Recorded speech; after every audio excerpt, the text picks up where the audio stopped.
देखो इससे पहले वाली वीडियो में हमने देखा था मीनिंग ऑफ कॉन्ग्रेंस रूल 1 है ना, अब रूल 2 है।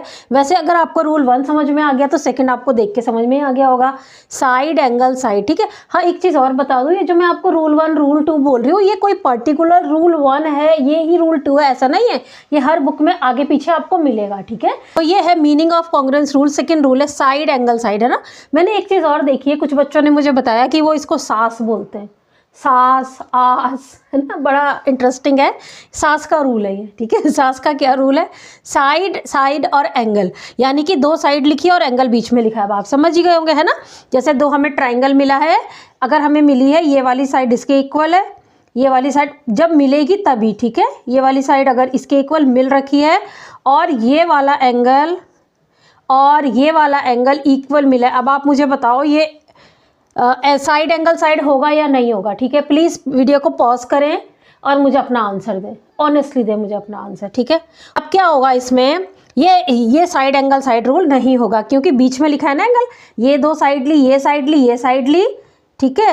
इसके बीच में ये एंगल है और ये 2 साइड ली, ये 2 एंगल की बात होनी चाहिए थी क्योंकि बीच में लिखा है एंगल, है ना। इन दोनों एंगल की तो बात ही नहीं हुई तो फिर हम इससे तो मानेंगे ही नहीं।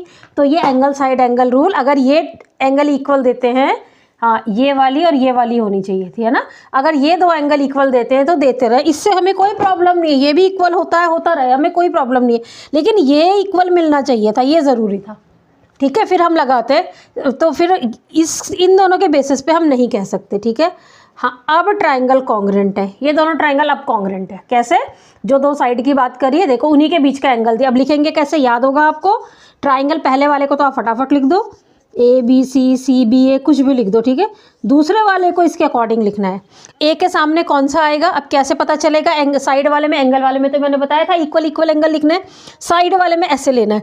जो साइड आपने जो एंगल, ये जो ए है ये इसके सामने वाली साइड कौन सी है, ये, इसके संग आपने ये साइड प्रूफ करी तो इसी का अपोजिट आपने एंगल देखना, साइड का अपोजिट एंगल देखना आता है ना, जो साइड है उसका अपोजिट एंगल, मतलब जो साइड बन रही है उसके वर्टेक्स पे ना हो, तीसरे वर्टेक्स पे हो, ठीक है। तो इसका अपोजिट जो ए है वो इसका अपोजिट है, तो यहाँ पर ये इसके इक्वल थे तो इसका अपोजिट पी है, तो ए वाली जगह में आ जाएगा पी। अब बी की जगह कौन आएगा, देखो यहाँ पर बी है, बी ये भी इक्वल एंगल के सामने वाला मिला है तो इसके सामने वाला है R, P R, obviously Q तो होगा ही होगा, ठीक है। अब जब ट्राइंगल कॉन्ग्रेंट है, आपको मैंने बताया था इसके 6 के 6 एलिमेंट, इसके 6 के 6 एलिमेंट के बराबर हो गए। प्रूफ करते हैं हम 3 की हेल्प से, लेकिन होते कॉन्ग्रेंट में 6 के 6 एलिमेंट इक्वल है, यानी कि जो थर्ड साइड बची है ये भी अब इक्वल होगी। ये प्रूफ करने के बाद 3 की हेल्प से प्रूफ कर दिया, और अब जब प्रूफ कर दिया तो अब हम ये CPCT इसी को कहते हैं।